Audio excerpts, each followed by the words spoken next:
some minutes, maybe. There you go, recording in progress.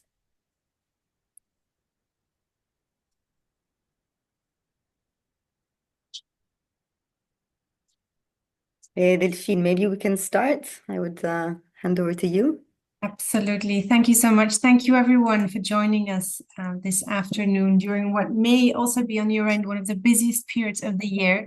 So we do really appreciate you taking the time to be with us today as we launch our Philanthropy Talks, a webinar series comprised of 3 transition pills. These transition pills will look into gaps in cities' journeys to climate neutrality by 2030, which, as you know, is the ambition of the European framework called Cities Mission. And the gaps we will explore are gaps where we believe philanthropy can help make a difference because of its unique characteristics, including the independence of the sector, including its ability to adopt a long view, and including its ability to mobilize a broad range of financial tools across its spectrum of capital. But it's important to note that philanthropy is not only about financial resources, it is also about methodologies, about approaches, and about partnerships. Foundations can be ecosystem activators because of their deep understanding of the territories and stakeholders where they operate. They can innovate in ways that they come together with partners and adopt a systems change approach to a specific issue. They can strive to address root causes of a problem. Or, as was said just last week by a representative of the municipality of Madrid, philanthropy can bring together the unusual suspects needed to succeed in transitions. So building on this, our convening today is really bringing together foundations, national associations of foundations, and city officers working for Cities Mission, those European cities selected by the European Commission to reach ambitious climate-neutral targets by 2030. And the Philanthropy Talks are just a milestone as we kickstart our strategic collaboration with Climate-KIC, with whom we share a belief that the climate crisis requires systemic change, as well as new ways of coming together, new ways of funding, and new ways of developing solutions.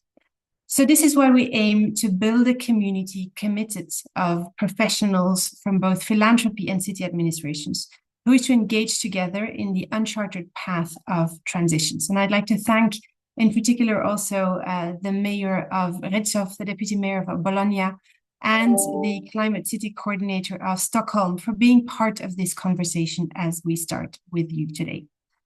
As a convener for the philanthropy ecosystem, we at Philea are keen to build a community of interest around this topic and advance collaborative learning at European level around transitioning cities. We believe that transition is not only about technological solutions, but also about the social and cultural fabric that occurs and that develops at city level, and about making sure that inclusion and fairness are embedded within the process of transition. And this is really where the heart of philanthropy beats. We know that philanthropy can be part of the solution in filling the gaps. And we know that philanthropy can be a meaningful contributor to addressing these transition pills. So with that, I wish you a fruitful conversation, and I hope that you will feel committed to nurturing this space of dialogue and action with philanthropy. And I'm with that also pleased to hand over to my colleague Ilaria, who will be leading the conversation with you. Thank you. Thank you, Delphine. For getting us started. For those of you who don't know me, I'm Ilaria Dauri and I work as head of programs at Philea. And what does that mean? That means that I oversee the work of 15 different thematic network foundations that come together around key issues for people and planet. And the work around cities has not started today. We have just welcomed Fondazione Cerretti, who is one of the core funders of the Funders Forum on Sustainable Cities, which is a group of foundations that has come together for the past decade or so to nurture transatlantic dialogues between American foundations and European foundations, with a focus on exploring sustainability as a process of inclusion, looking into accessibility and also creativity in cities. The conversation around the EU Cities Mission started last year, and as we often say, it's the people who make the difference. The Secretary General of Fondazione Compagnia di San Paolo, Alberto Anfossi, joined the board of experts of the mission, the city's mission, and he is very much the sole philanthropy representative within this mission board of experts, as well as, I believe, across the five mission boards of experts. And he has been very much an advocate, not only for philanthropy within the city's mission, but also trying to raise the profile and awareness around the potential of philanthropy also in the city's mission. And so with that, we started a reflection, and I must say, as we often do in Philea, a study and internal research on which foundations not only had an interest in cities, but actually started to engage in the framework of the city's mission. And we actually discovered that a couple of handfuls of foundations had started to work alone, either with one cities or more at national level. And they very much saw the value of Philea leveraging its convening role and somehow trying to build knowledge around advancing together in the conversations with cities. As you know very well, talking about philanthropy and talking about cities is very much of a shortcut. Every city is different to itself. And as we also say in Philea, when you know one foundation, you know one foundation. There are 186,000 foundations that are registered as public benefit foundations in Europe, and 220 plus of them are part of Philea. So we still decided to move forward, and we had two landing points in 2024. The first one was at the Philea Forum, where we brought together these foundations that had started the conversation with cities, and we tried to look into what they were doing, but also what their needs were, because we usually talk about what philanthropy can do and maybe a bit less what philanthropy needs. And this is where we heard that they needed quite a lot of support in engaging with cities. Then we went to Valencia, and as you know, there was the city's mission conference. And I think that there we really saw how much philanthropy was missing from the picture. And this is where we really partnered with Climate-KIC and Net Zero Cities, hoping to not only have a strategic understanding of how we can enable transformation at the city level, bringing in philanthropy, but also offering tangible and concrete opportunities to plug in foundations into the complex work that the Net Zero City Partnership is delivering. So what can we expect from today? We really hope that this is the starting point of a conversation and also an experimentation. So it's very new to us to have foundations, national associations, European organizations that are not members of Philea and others. And we will start by looking into a topic which might seem a bit far-stretched. Why should we look at collective imagination? We're talking about transition. And then we're hoping to have the insights from three cities that have worked on imagination and have their say, and then opening up and leaving the space for you for the rest of the time to really come in with your questions, comments, and integrations. So without further ado, let me present the first two speakers. We have Kirsten Dunlop, who is CEO of Climate-KIC. I must say that I have abandoned the idea of summarizing Kirsten's biography. This said, Kirsten, let me mention that you just came back from Baku from 2 weeks, and this morning you wrote that we have entered the age of disorderly transition, and you really called for taking the bottom-up transformation seriously, somehow really lamenting also the lack of quality leadership in the whole conversation. So it quite resonated with what we're going to talk about today. And then I'm happy to also bring in Sophia Parker, Director of Emerging Futures at Joseph Rowntree Foundation. Sophia, you're leading the work of a major new program, and the Joseph Rowntree Foundation is also one of the unique players that has actually really looked into imagination and funding collective imagination, working also with local governments and places. And I was reading this morning a beautiful piece that you wrote, I think 1 year ago, a 29-minute read that really not only announces that the JRF's trustees committed to spend an additional 50 to 100 million pounds for 5 to 10 years to diminishing poverty, but also you really take transition at the core of your work. So I'm looking forward to having you two dialogue together and then bring in the cities. Over to you, Kirsten and Sophia. Thank you very much, Ilaria. Sophia, shall I start with you, or do you want me to start? Try and find my mute button. You start, Kirsten, and I will follow you. Okay. So let me give a very brief, and thank you very much, Ilaria, for the introduction. Indeed, it's taken me a little while. I'm still processing some of what was happening in Baku. Though LinkedIn word limits means that you can't write all of the things you'd like to say. So there are so many insights actually about the very, very, very significant evidence of energy and collective action happening at subnational level with cities and regions at Baku. Something really to actually spotlight. I decided I'm going to need to do that separately and look at how do we support this. So just to give a little, perhaps a little bit of a framing of the city's mission, assuming that you may know it, not know it, but I'm going to give you a framing. If you look at it from the perspective of an organization with a deep and strong sense of responsibility for orchestrating its implementation and supporting and partnering with cities over the long term in what they have committed to, because it's by no means trivial that cities have committed to something with this scale of ambition. There are some features. The city's mission is still one of the boldest climate action commitments and initiatives in the world at the moment. It entails 100 cities in Europe and 12 on the fringes of Europe committing to decarbonize as a whole system, as a whole city by 2030, which is actually in line with what we should be all doing to try to stay within 1.5 degrees of warming, or at least try to claw back the overshoot that we are actually already in as fast as possible.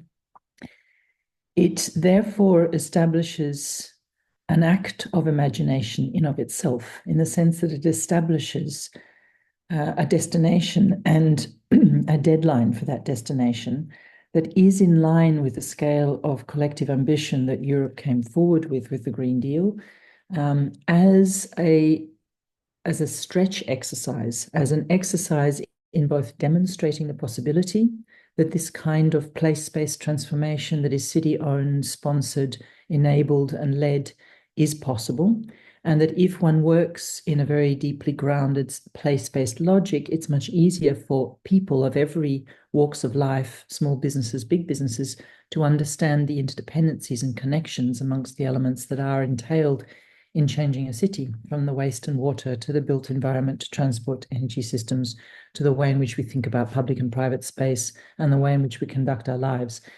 So it's an immensely powerful initiative designed to accelerate learning and discovery and demonstrate possibility. And it comes with some features that are unusually helpful and also quite difficult. It's very structured. It involves cities actually signing up to a Climate City contract. It involves going through a very structured process of understanding what are the emissions that each of the cities in their own unique and specific way will need to deal with, and what of those are within a city purview to deal with, and what are dependent upon other stakeholders, and all of them entail the deep involvement and engagement of local stakeholders, communities, businesses, decision makers, community NGOs, and civil society structures. It involves coming up with an investment plan, and that has already revealed a 650 billion funding gap between what the Commission has been able to put in and what these cities need to achieve this kind of a goal, so that hundreds and thousands of others of cities can learn and follow. And that in turn identifies about 80% would need to come from private finance.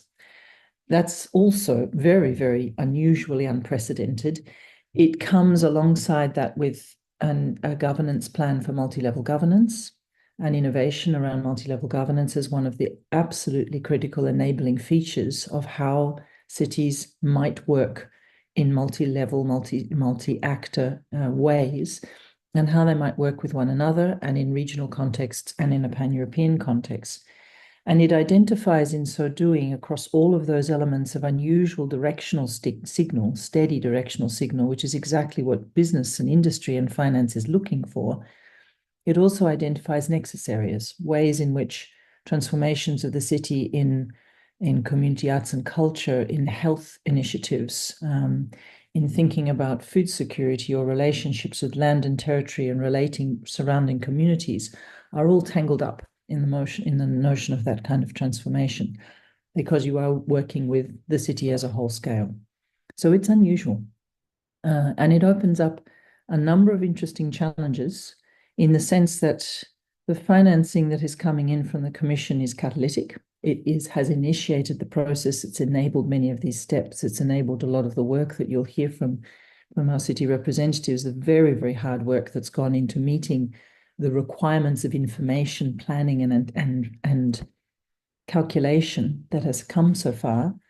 But it also leaves exposed what I would describe as the soft elements. And I'm using language that I happen to quite significantly dislike. But it works to help the Commission understand what have you not kept in scope here, or what have you not created financial room for, that nonetheless is material to the ability of cities to pull this off. Foremost among them is the question of public imagination. How do we go from a Europe where people are more and more being sold the story that the Green Deal is going to make them poor, that working in a 15-minute city is a European Commission plot to lock people up in ghettos, that operating within the context of large-scale transformation of the built environment is nothing other than creating more restrictions on accessibility and affordability? There's a lot of disinformation traveling across the world, as we know. Cities are often the place where that comes home to roost. And that disinformation can easily pick the eyes out of an initiative that looks like an ambition that's totally unrealistic in the gritty, difficult, uncertain world that we're quite living in right now. And little is in place to help cities really unlock the power of imagination to bring this about. And yet the entire notion of a mission is to capture the notion of a leap into a future, into a place, into a destination that we don't know how to get to, but that is so important for our collective future and our collective health and well-being that somehow we need to work that out. And there are other elements that are not in scope, including how do we address skills, enormous skills gaps that are throwing up, and enormous gaps in terms of matching the demand that cities have to do this kind of transformation with the supply of materials and business models, logistics, manufacturing, and so on. So there are some really interesting raw edges that happen to constitute enormous opportunities for Europe. But they certainly require a team effort, which is one of the reasons why we're on this call, because I think this constitutes a really interesting opportunity for the resources available in the European system of commitment to impact, of different kinds of financial resources, but also very different kinds of understanding of the social skills and the social transformations that are available, needed, and offer a real opportunity to create a context in which people live well in a sustainable way. I'm going to stop there and pass back to you, Sophia. Great, thanks, Kirsten. I always enjoy hearing you speak so clear, and I think maybe just to get things started from me, maybe we'll kind of zone in on some of those things you call the soft stuff. I agree the language is problematic, but it's also helpful to locate us, and just share a few thoughts about imagination, this word that feels quite loaded in some ways, or has many meanings attached to it, I think, and maybe just share a few reflections from our perspective in Joseph Rowntree Foundation. And to start that, I think I want to really begin by what we might each be bringing to this conversation. I noticed in myself at a recent talk, I was listening to someone, a wonderful visionary, talking about the brink we have taken ourselves to, that we may not be able to return from. This sort of story of an unfolding crisis with so many layers. And I noticed as I was listening to her just how quickly my own body tensed up, how quickly these feelings of fear and concern for my children were kind of at the fore of my mind. This worry about loss of comfort in somehow a visceral sense of grief and loss. And I just think it's really important as we sort of enter this conversation about imagination and this huge mission, that that we acknowledge that it is incredibly difficult, I think, to face into the scale of the challenge that we now face. And the sort of bodily responses we bring to that are really important clues about why this work on imagination is so important. Fear is a very common response. There's another response I notice quite often, and again, maybe this is in the room today as well, which is a kind of eye rolling about the utopian or unrealistic sense of ambition. It's just not possible. Get real. And that is, I think, a very common response I hear, particularly actually from people who hold power and people who are operating within institutions today, trying to make things work as best as they can. And I don't think it comes from a bad place, but I do think it needs recognizing that there is a sort of framing of this as, on the one hand, there are the realists who are trying to work out how to chart a path to a sustainable future through sort of tweaking and improving what we have today. And on the other hand, the kind of utopians who are, imagining the impossible. And actually, I think, again, we maybe will find ourselves in really not very many years realizing that the so-called realists of today were in fact the fantasists. We have to make these leaps that Kirsten has responded to. And that just feels like such crucial context, really, for a conversation about imagination. And I just think it's really worth all of us pausing for a minute and thinking, how easy do I find it to face into the scale of the challenge and what that might mean for my own children and grandchildren? So imagination, why, or how do we even think about that? How do we even get into this conversation? And I just wanted to share 3 thoughts to kind of get things going. About how we think about imagination. And I think the first thing I wanted to say is imagination is often linked to futures thinking. It's seen as something about the future. And that isn't at all how we think about it in our work. Rather, we say it's an invitation to see the present through different eyes. Some of you may be familiar with the International Future Forum's 3 Horizons model, which often is presented as this sort of temporal model where you have the first horizon, which is the present, the second horizon, which is the sort of entrepreneurial spirit of the near future, and the third horizon, which is somewhere kind of further away. It isn't actually a temporal model. It's different lenses on the present. So right now, in our present, we have the glimmers of the future.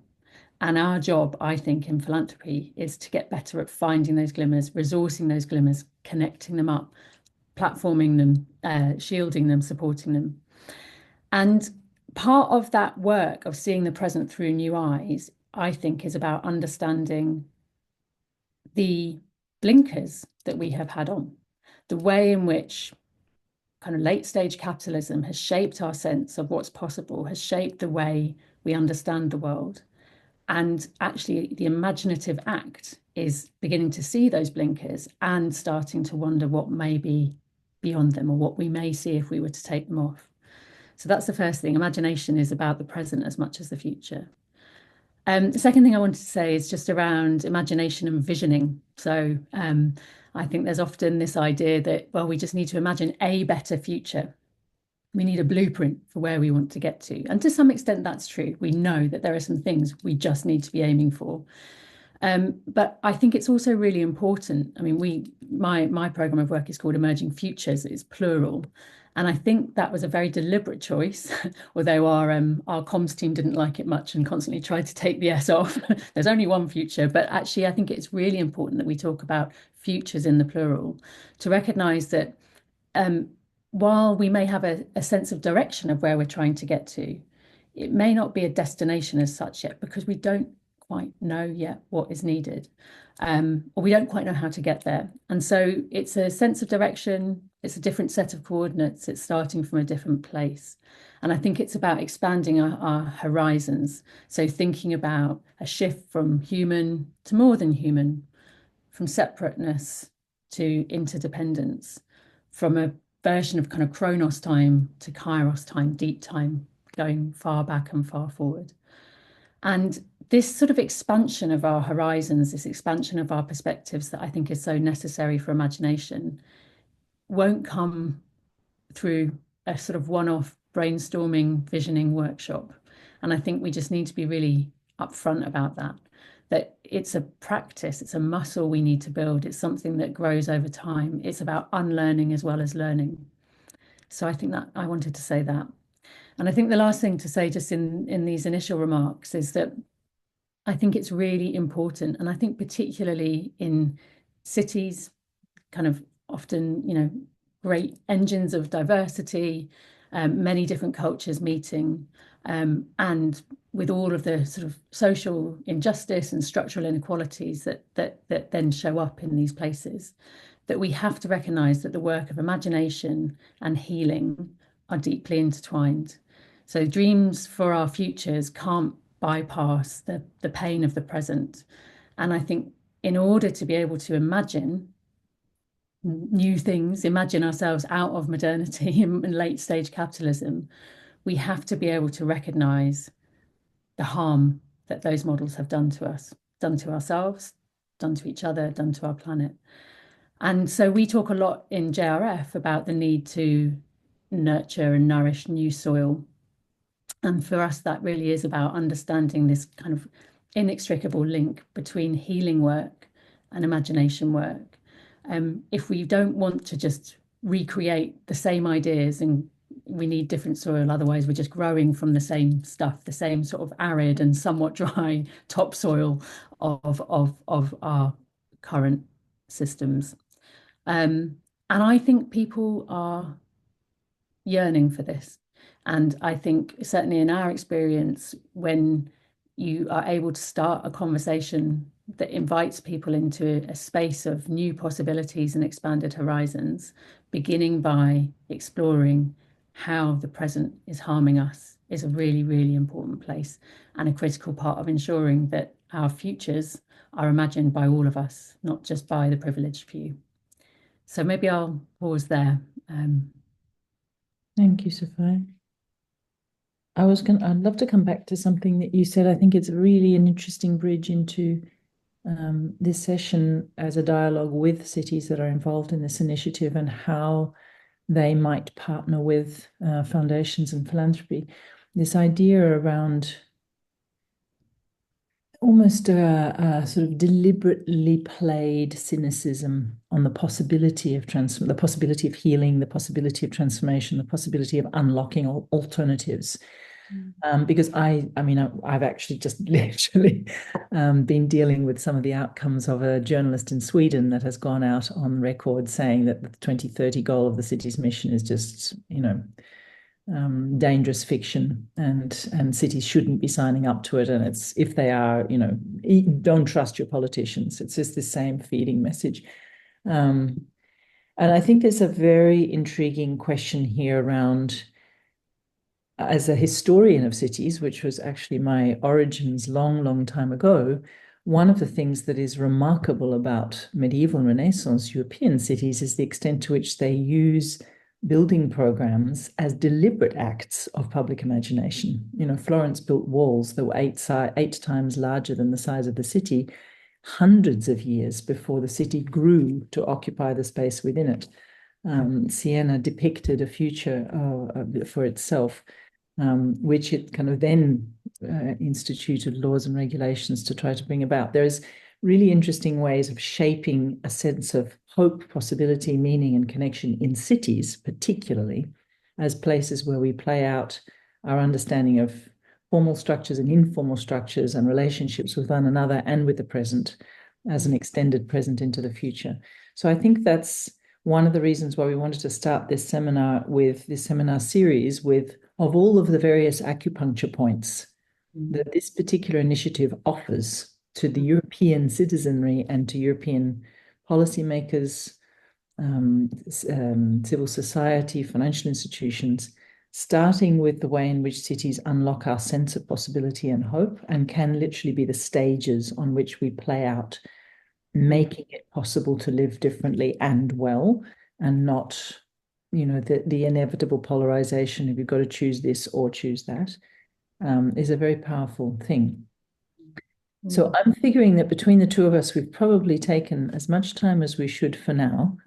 So I'm going to pass over to Thomas Osterba, who is leading the Net Zero Cities initiative, which is the program that is tasked with enabling and supporting cities through a multi-year partnership and through a multi-stakeholder partnership, actually. And ask you, Thomas, to introduce our city representatives and what they make of being involved in this initiative, committed to it, and engaged in this discussion. All right. Thanks, Kirsten, Sophia, for those comments and remarks as a way to help, I think, create a bit of a opportunity for discussion with our cities who have joined us for the session. Just a very quick bit of housekeeping. We've invited 3 cities to join us for this particular session and asked them to speak specifically to the work that they are doing already as it relates to engaging stakeholders and citizens and building their trajectory towards climate neutrality within the context of the mission, obviously, but we all know cities and these cities have been leading in this action for much longer than that. But to speak to where they're at and where they also recognize they're continuing to work on advancing, improving, learning from not only discussions like this and the sort of stretching of our collective imagination, et cetera, but also thinking about what are some of the very specific issues that get in the way of following through on that work, which create real, tangible, immediate opportunities for Philea and its members to be able to work in tangible ways with both individual cities, but actually through us collectively in the mission as a whole. I'm going to just briefly introduce the 3 folks who are joining us, and then they're going to have an opportunity to react to what they've heard, but also in response to a few questions we've asked them to think about in response to this. And I think I'll watch the time closely, but I think we have enough time for a good exchange. So if everybody has the opportunity to share their thoughts, we should be able to get into a bit of a conversation here. So joining us, we have from the city of Bologna in Italy, the Deputy Mayor, Annalisa Boni. Welcome. From City of Stockholm, the Special Coordinator for Climate Action, Annika Jacobson. Welcome. Thank you for joining us. And from the City of Rzeszów in Poland, the Mayor, Konrad Fiolek. And I'm betraying the heritage of my last name by probably not being quite good enough at the pronunciation there. I apologize, Mr. Mayor, for that. Annika, I'm going to ask you to go first, and let's start with maybe just some brief thoughts and reactions, both to in terms of what you've heard and how you as a city, rather than just reacting to questions, how you as a city have been thinking about your position within the mission. Stockholm has been one of the leaders in the world on climate action and so on for a long time, and so how your thinking and work and engaging around collective action and working towards climate neutrality is advanced. And if we have these initial thoughts relatively concise, we'll give everybody an opportunity, then we'll come back with some of the questions that'll dig in a little bit deeper. So over to you, Annika. Welcome. Thank you, Thomas, and thank you for inviting me to be here with you today. And well, I thought this was really interesting to listen to you, and it resonates very well with the discussions we've had in the city of Stockholm, with sort of how to make people or help people to break loose from feeling of having no power of their own future, and especially in relation to consumption-based emissions. So how sort of can we help people look at themselves as passive consumers and instead being active citizens that together we sort of shape the future for the city, and it's completely within our power to do that. So in Stockholm we have a target of becoming climate positive or climate positive city by 2030, and by that we mean that emissions of greenhouse gases should be less than the uptake of carbon through carbon bio-CCS, basically, in the case of the city of Stockholm. And also we should be fossil-free by 2040. And additionally, we have this goal of halving the consumption-based emissions from the citizens in Stockholm by 2030.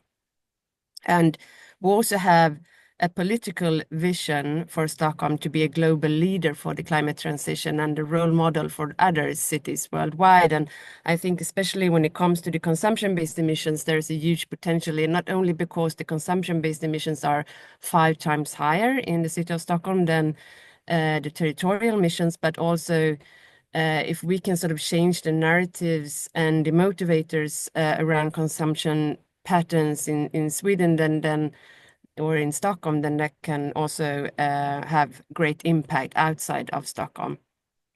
And we have been consciously working with climate action plans within the city since 1998, and these plans are integrated into the city's regular processes for monitoring and budgeting. They are adopted by the city council, and we've had a consistent climate work over time that has really paid off. So we managed to reduce the emissions of greenhouse gases by 60% since 1990, and now I'm talking about territorial emissions. So now moving into reducing the consumption-based emission is really sort of new, it requires new ways of working for us. And the citizens in Stockholm, they have already a strong identity around sustainability and the environment, and they have high level of trust in authorities and their governance capabilities, which means that we have largely both the trust of the citizens and that they also have high expectations on us as a municipality. So it's an incredibly solid foundation for building the sort of shared narrative we need in our continued work. And I think that this is my personal reflection, but I think that a lot of Stockholmers or citizens in Stockholm feel like we live in perhaps 2 different worlds. On one hand, we are one of the world's wealthiest cities. Many of the citizens live in spacious homes, have jobs with strong economic growth, and can afford luxury consumption like home renovations, overseas vacations, or dining out. But at the same time, there's a lack of funding for schools and elderly cares. We have income inequalities and segregations that are increasing. Climate change is accelerating. So basically, we have everything, but yet we still cannot provide our children with a secure future or our parents with good care. And I think, I mean, on one hand, we are drowned in abundance, and on the other, we can't afford the most basic necessities. And I think this is really something that we can tap into, the sort of longing for being part of something that is bigger than ourselves. So yeah, that was my reflections, and I'm happy to share some examples that we have tested out later on in the discussions, and also where we think that we could really gain from some of your input as well. Great. Thanks very much. All right, Mayor Fiorek, I had the pleasure last year of spending quite a bit of time with you in Barcelona at the Smart Cities Expo, and we got a chance to talk a fair bit about how the city has really worked to build an alignment with a lot of businesses that are poised for growth and prosperity in a world in which we are taking aggressive action to reduce our emissions, make our cities more climate resilient, and build sustainable economies. And I wonder if in your thoughts and reactions, if you have some additional thoughts about how that's advanced for Rzeszów, and what some of your thoughts are around this discussion around how we use imagination and build collective support for the work that we need to do. Yes, thank you. Thank you so much for the invitation one more time. Yeah, it's true, we met in Barcelona last year. In this year, we were also in Barcelona with bigger stands. but also with our local private partners, especially from the net zero sector, I would say. And yeah, when it's a very interesting discussion, but I have to say that I'm sure we have 3 levels of discuss. So at the European level, it's very politician and very ambition discuss. But at our level, we have also national level. As you know, in Poland, we had a big problem at this level, especially with the former government. Now the situation looks better, but not so nice. I would say maybe later I can say more about it. But we have also our local level. And for me, it's the most important level because of our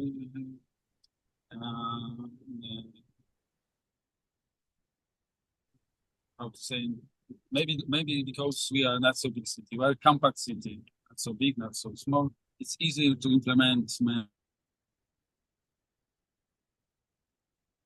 projects. That's why I'm sure that in this discussion, we, the local authorities, we have to be, for sure, very close to our people. And yeah, we have to set the example, and we have to be something like influencers, local influencers. So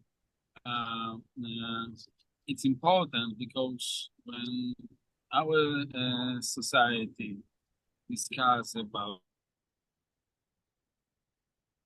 vision, about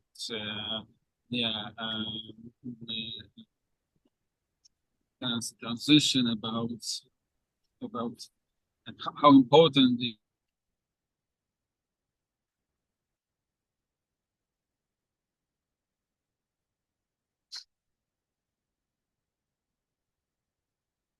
Just losing a little bit of sound.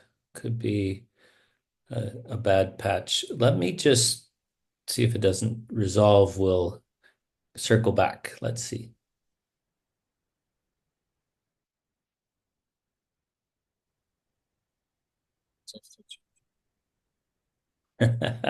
We just lost the last 30 seconds there, Mr. Mayor. Okay, clear. I said that it's better for our citizens to have closer examples about how the future can look when we change our neighborhood. So I'm sure that I have to be close to the people, and in my strategy, inclusion and participation is one of the 3 most important pillars. And since I came to my office, I have involved various stakeholders in the process of management of the city. I would say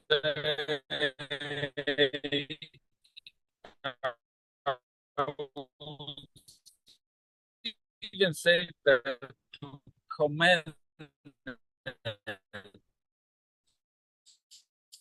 the city with me. And I set up, were established to help me this process of participation and inclusion. And these councils are responsible for different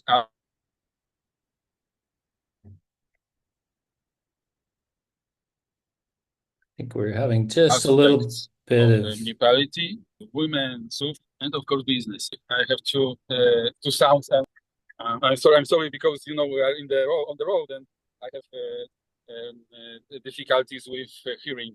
So as I said, I set up 7 civic council rules, seven councils, and the rule is to advise the city officials on the policies we implement, and they guarantee participation and inclusion of different interests of groups. So that's why maybe it's easier to be closer to the people. And in my city, which has 200,000 citizens, it works because they, as I said, they help me co-manage my city, and they, of course, give me feedback how looks discussed in our different group of our citizens.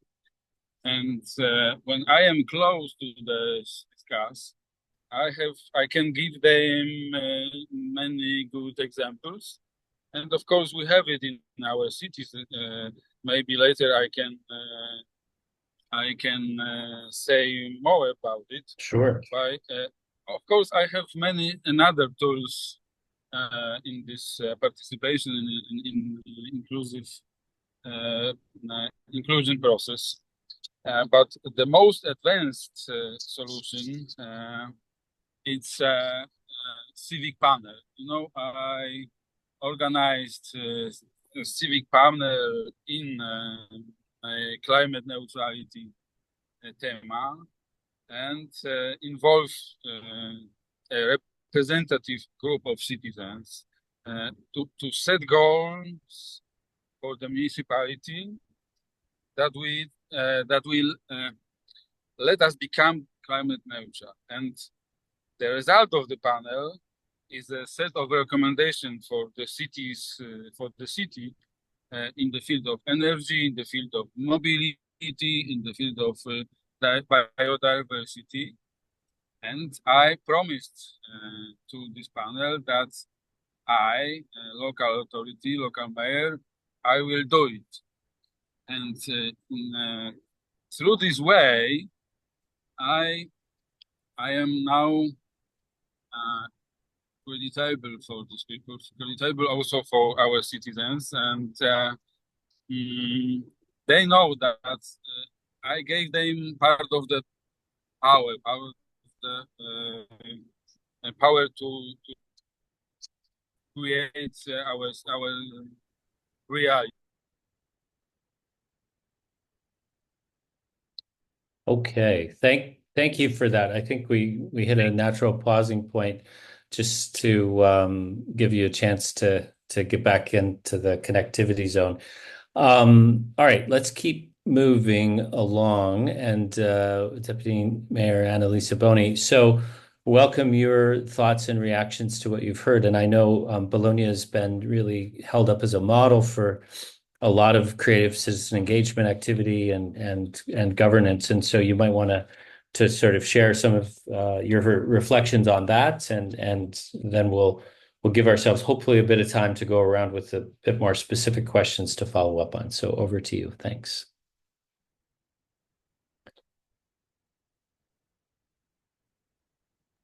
Let's see. All right. Do you hear me? Yes, we can. Yeah, I don't have the... but first of all, thanks for inviting me. And it's really funny because I met Kirsten for the first time in a session that I organized for Eurocities. I mean, what I thought could be a series, but then it didn't actually work. But she was the first session on Imagine the Urban Future, so this idea of creating some space for us, for anybody, for the cities, for whoever works in, with, around, on cities, and create this space that I find it's luxurious. It's a luxury good. It's seen as such. And so, so it's funny that today we after I don't know, 6 years, 5 years, we'll find each other and talk about these things. So yeah, it's true that we have a track record, as you say, in terms of, we had a deputy mayor in charge of civic imagination. We have created an urban foundation on innovation that is basically in charge of participatory processes, assisting and supporting the city government and the administration who doesn't have those competences, but we're trying to build them. So they are in charge of all the participatory processes that we have, that we develop as a city, from budgeting, labs in the neighborhood, whatever. We can dwell on those afterwards. But at the same time, it's still, we're still fighting with this idea of common narratives and of having stories. I remember also having read this article again given by Kirsten on the story wars, the story war. So this idea of not being able as a society to develop stories, and it's always the data that wins. That remains. Stories always win on information for human beings, but on the other side, we're not able to produce these, and we haven't managed at least to produce them for this moment in time. Yeah, so it's still very difficult to find that. As city, we have thrown really literally ourselves in this adventure of the mission to 2030, and we've done that. We're doing this with a lot of energy because there was an expectation from especially environmental movements who pushed us to do an emergency declaration already a few years ago, before this current, let's say, mandate, but also because politically we want to go in that direction. So we are totally committed, we push, but we live in a context that is national context, that is industrial context, cultural context, that is like, the opposite of what you can find in Sweden, for instance. We envy the work you've done with your ministries to coordinate and to create a national platform on these things. So it's even more difficult for us policymakers at the local level to actually find. We have to use all our energy to just keep the thing going, the ball rolling on the sort of basic. I would, if I can say that again, talking about imagination and space for imagination as a luxury good, and so in a context where we are really lacking resources. I know many countries and many cities are always, but we are in full austerity, and so without those the sufficient resources, then imagination and imagination really is you need lucidity to basically dedicate time to imagination. If you are bombarded, if you have to strive for fight against the polarization, if you have to fight against misinformation, I think this is the first battle we are fighting every day. Then it becomes difficult to say, okay, now I have to cut, resources and investment into, this priority, which is as important as infrastructure and all the rest. But it's very difficult, especially for the lack of resources. So, ambition, because of all this ambition, you feel guilty to say, oh, this mission is actually possible. And, we have to push ourselves to actually change the way we talk. Yeah, because you feel guilty and you say, oh my God, they will think I'm crazy, And I always say, oh, it's a crazy adventure. And I've stopped because words, as you all know, count a lot, and so in that respect, we have to really do an effort to just say, it is possible. It's actually possible. And it is possible because this mission is something different to whatever we've done till now. And we have to use that. And we have to, in a way, as Sophia said, for me, I mean, at least I understood it like this: what counts is the journey. Then, it's not really the final destination. That's why let's stop putting this, thing on 2030. Let's just travel and do,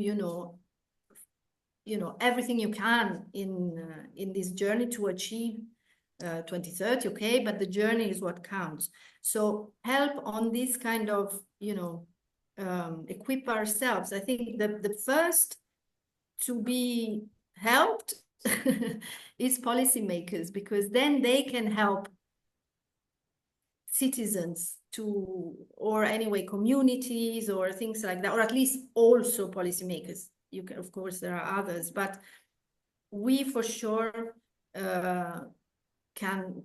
could benefit a lot from support in feeling sure, in feeling convinced, in feeling, again, as I said, not guilty, and saying, okay, let's go all together. And the Climate City contract is exactly that. It's what is really trying to say, there's to create a consciousness about the collective work, because today everyone is part of this contract, but there is not a real consciousness of the collective power of this, contracts. There has been a shift, and this, I think we've achieved it, that this is not, this tool, the contract, is stronger than the CCAPs and all the other energy plans and stuff, because they're not only on the shoulders of the municipalities, but they are a collective exercise. And so, everyone has to be part with. There is this idea of co-responsibility, of co-leadership. So we are not talking anymore in the traditional way. But at the same time, it's about building it. And so we're adding layers and layers and layers in basically creating an identity as well. Mm-hmm. So it's also about identity creating. I don't know, maybe I'm going all over the place, but it's I would like to express so many things. And but anyway, of course, for us, the participatory and deliberative tools are those that create empowerment. And if you empower people, then you can create the space for imagination. So we've seen the very strong, very powerful results of the Citizens' Assembly, that we've done on climate. And there, I mean, the imagination was, very strong, but they were empowered. They had a, they took their space, they took their role. So I think these two go together. Great, thank you very much, and exactly the kind of things that we've drawn inspiration from Bologna for. So I think we have a little bit of time. I'm gonna pose one question to each of you to respond briefly together, rather than me go one at a time. And you can sort of let me know in which order as you wish. But I'm gonna try to take this into a bit of a deeper sort of level of conversation, because we know, Annalisa, as you've just described, people, when they're engaged and empowered, can start to build their own sense of narrative and collective sense. We also know that facts and data alone are rarely enough to help people get to that. And so I think as we look to our engagement processes, and maybe I'll just highlight, Annika, because I know in Stockholm, one of the things you're working on specifically is 5 different neighborhoods engaged around not expressly narrative development, although that's certainly part of it, but looking at issues like health and well-being and inclusiveness as the drivers as much as climate action is. And I think as each of you think about responding, I think it's noticing how that helps build the sort of momentum around being able to take more aggressive action. But the other is what it signals to you as to what you need in terms of support, whether it's support with national government, whether it's support with capabilities and tools, et cetera. So relatively brief questions, because we want to give some of the foundation members a chance to ask questions as well. but it would be great to hear from each of you briefly, and I'll try to gently nudge us through this in about 8 minutes. Thank you, Thomas. Now I think I really like what you're saying, Annalisa, about sort of that you have to start with feelings of being able to or capable of shaping your own future, and sort of that the optimism is sort of it's not what we think about the future, but it's rather sort of a force that we have within ourselves that sort of helps us not to give up hope on our futures. So and I think it was a real eye-opener to us in Stockholm when we did the youth consultations with organizations across Sweden to hear how they wanted to engage meaningfully in climate action. And the response was unanimous from all organizations, where youth said that we don't want youth summits. Give us jobs that contribute to the transition so that we can generally be involved, provide us with sort of the right education so that we can take on these jobs. And it was so clear their wish to belong, to contribute. So this led us to two specific projects that we've been working on now. One was very sort of straightforward, that we last summer promised that all young people in one of the most socioeconomically disadvantaged neighborhoods in Stockholm would be offered summer jobs within the city's administration if they wished. And these were jobs in the maintenance of parks and green spaces within the city. But the message that we wanted to send out was that they are needed in the transition.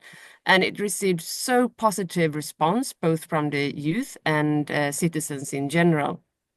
So that was one initiative. And another one is that we are working with as one of our Net Zero Cities finance projects as well.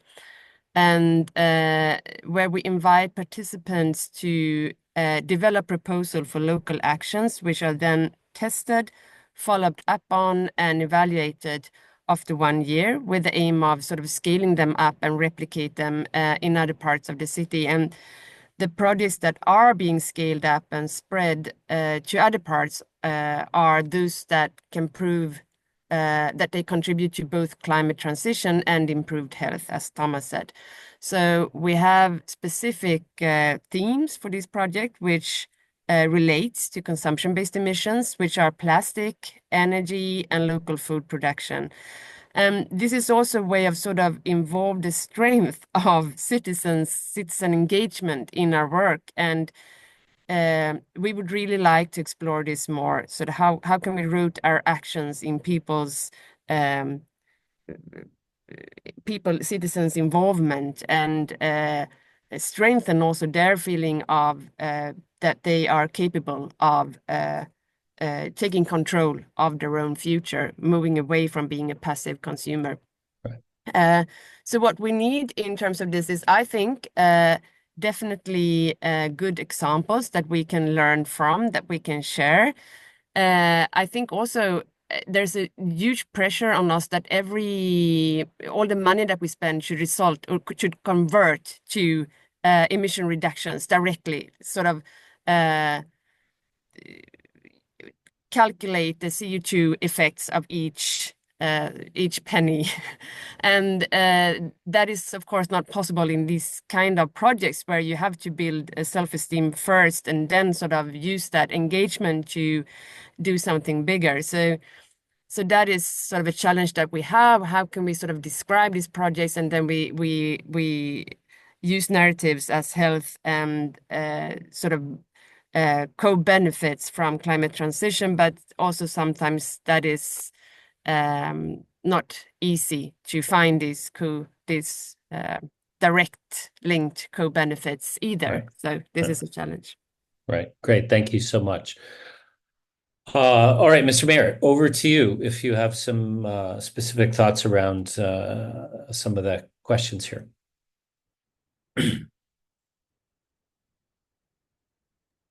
Yeah, thank you so much. As you know, I am one of the bigger and stronger believer to our mission.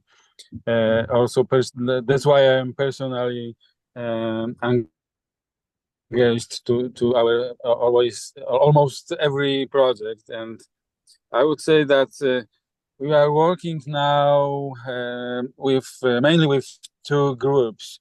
First of all, as I said, it is our business, local, but not only local business. And I have to say that we have three type of companies in our region. As you maybe know, we are capital of Polish aviation industry valley region, and we have many high technological companies which are part of global corporations, and they have good knowledge about and they have also money for climate change transition, and we have quite big support from them. But we have also two another groups of companies, especially our local Polish companies, which think about how important it's our transition, and it's good to show them these examples of high technological companies, and from other hand, it's good to show our local examples. And when we are talking about possibilities, when we are talking about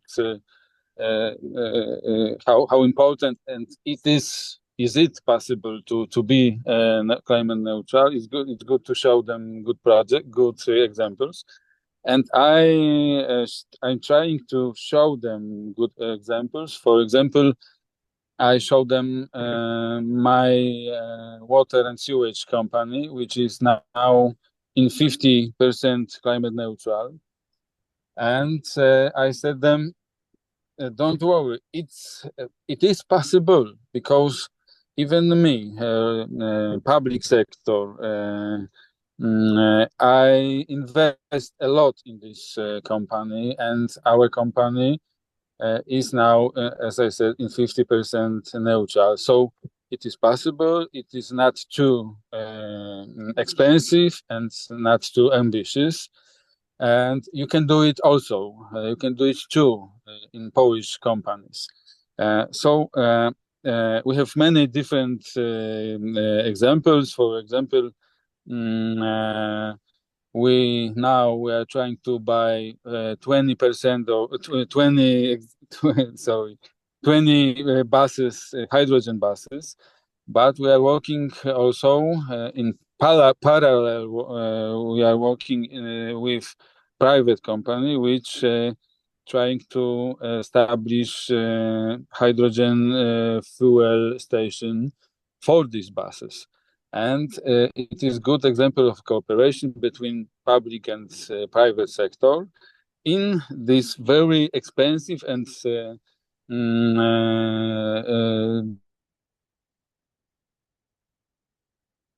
difficult area. Of course, with support from EU budget money. But it is good example, and what we need for this discuss with business, we need more good examples. Yeah, we very often have technical solution. We have many good companies. For example, this company from Barcelona. But we need more examples. We need, of course, budget for new projects. right. Second group, it's of course our citizens, and we are trying to working with them and show how important is climate neutrality, but as a part of their well-being. So it's I think now a key point for the future, and it is, I think, good example for the cooperation between public sector and philanthropy foundations, because we can make, for example, many umbrella projects, many education projects with our people. Because for our people, and I'm sure now about it, because I have many meetings with our citizens.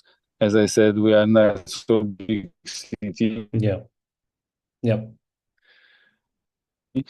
And citizens talk to me about well-being, talk to me about health. After pandemic times, it's important for our citizens. So we can use this thema also to show them how important is biodiversity in our city, and how important is to have a good air condition and so on. And in this way, we can make more individual examples, more believers, I would say, more believers in our mission. And it is, as I said, I think very good idea to involve, Right. to invite philanthropy and to empower our people, that it is our common mission. Right. Very good. Very good. So, Annalisa, very briefly add to this, and then I think we'll invite some of the funders to join in the conversation. So I think you might want to have a couple points just around how you might be able to do that in Bologna. I mean, just very quickly, in terms of, what we would really welcome is support, whatever type of support for promoting the citizens' assemblies, because we have them now in our statute. So we've given the signal that we've changed ourselves. So it's a regulatory, if you want, then strong step we've taken. But then if you want to do it well, you need to do more than one. And that requires a lot of resources, because the methodology is strong. You have people who will go through, a very long period of deliberation. We pay them.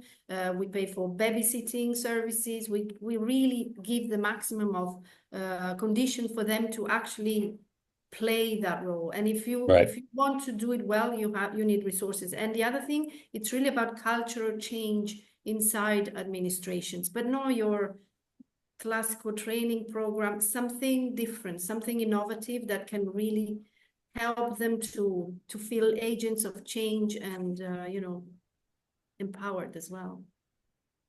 Great, that's super. So Ilaria, I know we want to give some of the funders and foundation members a chance to ask some questions and share some comments. And I know I think Sophia would like to share a little bit about tools and resources available too before we close up. So Ilaria, let me invite you to be a controller of the traffic a little bit here.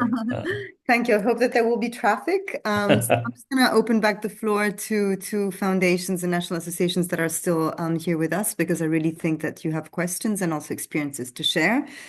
So over to you. If not, I will pick on you.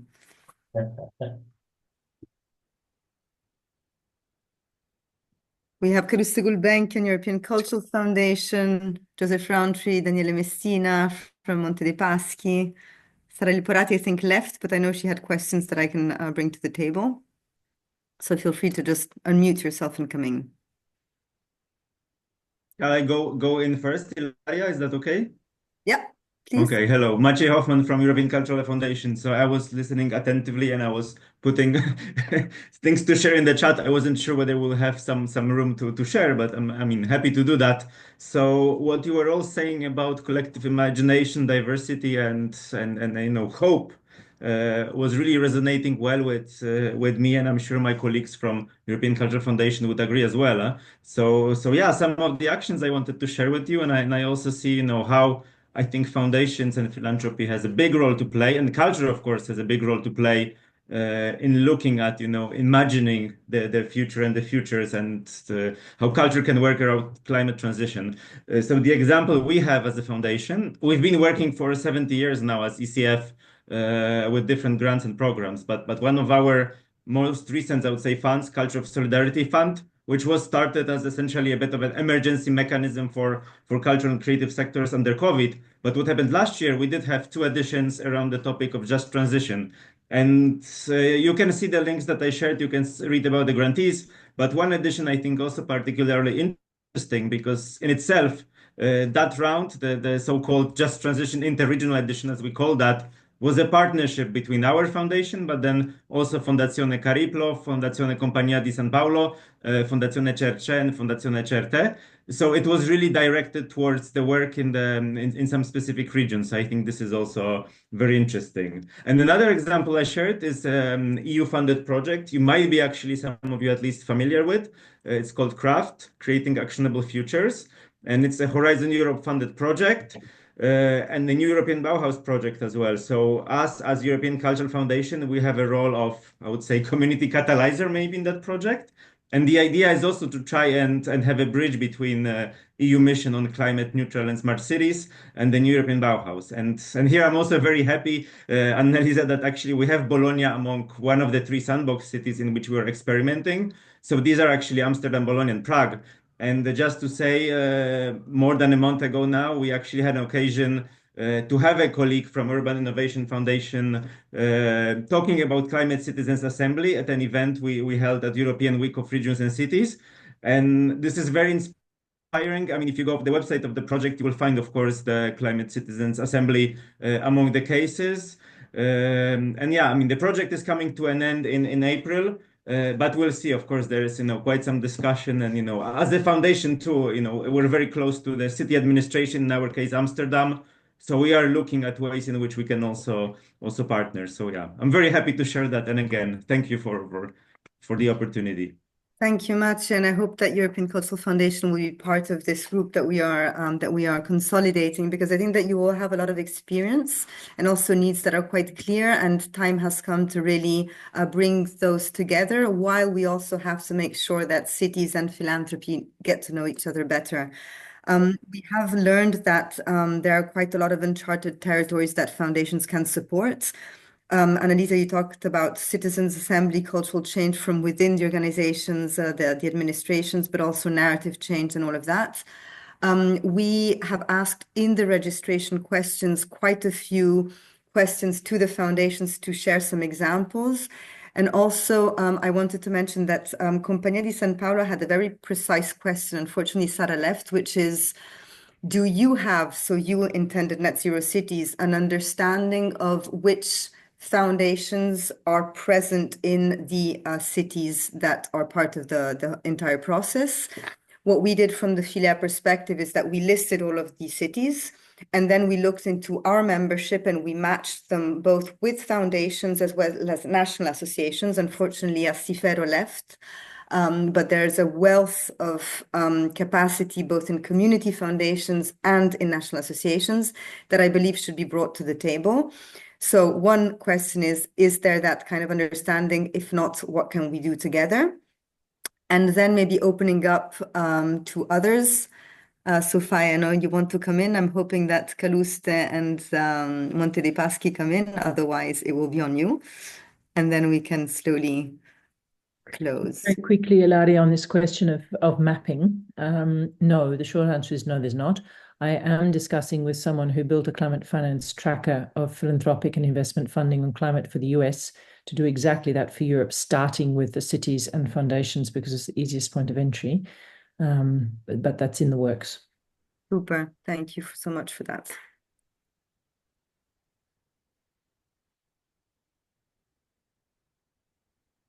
So I guess, Sophia, it's over to you. Yeah, I was just going to say, I mean, thank you so much for those contributions. It's so interesting. It just brings it to life hearing what you're working on in the cities where you are. There was one thing I wanted to flag, and I just also want to say I think it's great, this sort of focus that you all brought to this idea that actually part of our job as social activists in whatever place we're doing that from is to create longing for these better, more beautiful futures, and that the way you create longing is through stories and culture.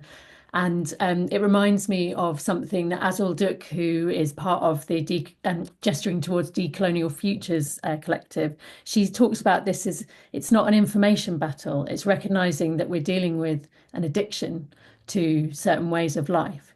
And actually, anyone involved in like tackling addiction or has had to overcome addiction themselves, we know this involves like a neurological rewiring at scale, and understanding how we might, and thinking about the task as that, I think, is so much more helpful than thinking about it as an information challenge. And then the other thing I just want to say, really also noticing the theme around participation and engagement and involvement that's come through so clearly, and clearly, like, well, it's a matter of democracy, but also of collective imagination and thinking about our futures together. I think one of the things we have thought and talked a lot about at JRF is the need, though, if we are going to grow ideas from new soil, participation that doesn't expand horizons risks recreating and perpetuating that which already exists.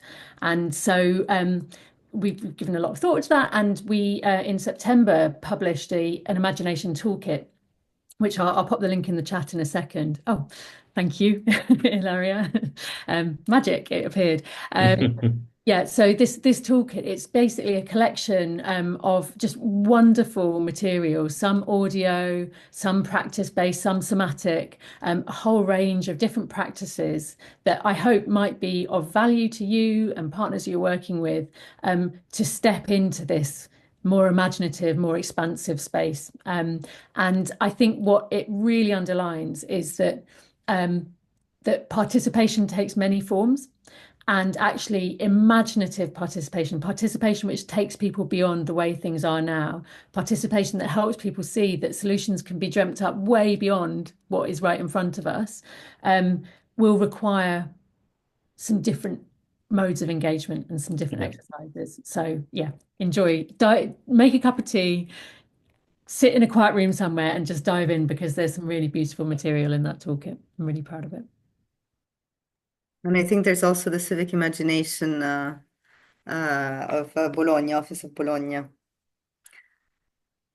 Yes, of course. Yes, you're in there. The Civic Imagination Lab in Bologna is in there, as well as some other cities. So I think Toronto, in there, Toronto Transitions. There are a few other cities in there, and yeah, lots of other examples as well. Thank you. Maybe just one kind of joining of dots between these different parts of the conversation. I'm also going to post a report that we were involved in last year through the Goethe Institute Voices of Culture process with the European Commission, coming at this from the other angle, which is how do culture, creative arts, and the creative industries in Europe play a role. And that report recommends three different things. The kind of least priority in some ways is that the culture and creative industries need to green their own footprint, which is fundamental. But the really biggest questions are, how does the European context harness so much more effectively the role of world-leading creative industries in capturing and nurturing an expansion of imagination, and actually in interlacing into public administration and industry some of the unique capabilities and capacities to work in interdisciplinary, agile, cross-fertilization ways. And it is interesting that as we as an organization engage with the industries, we consistently run into the disconnects in terms of mobilization of finance. They're just really stuck on, yes, but we can't get money. This doesn't fit a framework for cultural funding. And it doesn't fit the framework for city funding. So there's this real kind of gaps, bridging elements that are really missing, the kind of the spaces in between, the liminal zones, where we desperately, desperately need to nurture that new soil. And I think that's actually one of the ways in which this initiative could create such a powerful shift. Yeah, it's a great invitation to everybody on the call, because that capacity and capability set is needed in every single city to support that level of effort. So it's a great opportunity for collaboration and working together. Excellent. So I think we can close with a new meeting, which is that we're going to have a second appointment in February on the 26th, looking into new skills. I not only want to thank all of you, but I actually don't want to leave you just with a thanks, but really invite all of you to continue this conversation and be part of this bridge building between philanthropy and city administration. So please, let's be in touch concretely with follow-up and links, but also keeping up the conversation and actions, I would say. We will share the recording if that's okay with you, and you will receive a thank you email from all of us. Thank you very much. Thank you. Thank you. Thanks, everybody. And we'll post this across Net Zero Cities for all the cities who want to listen to this conversation as well, because it's definitely going to be helpful. So thanks again to the 3 city officials. It was really a pleasure to have you join us. Appreciate it. And thank you, Sophia, so much for your inspiration. And you, Kirsten. It's lovely to talk to you all.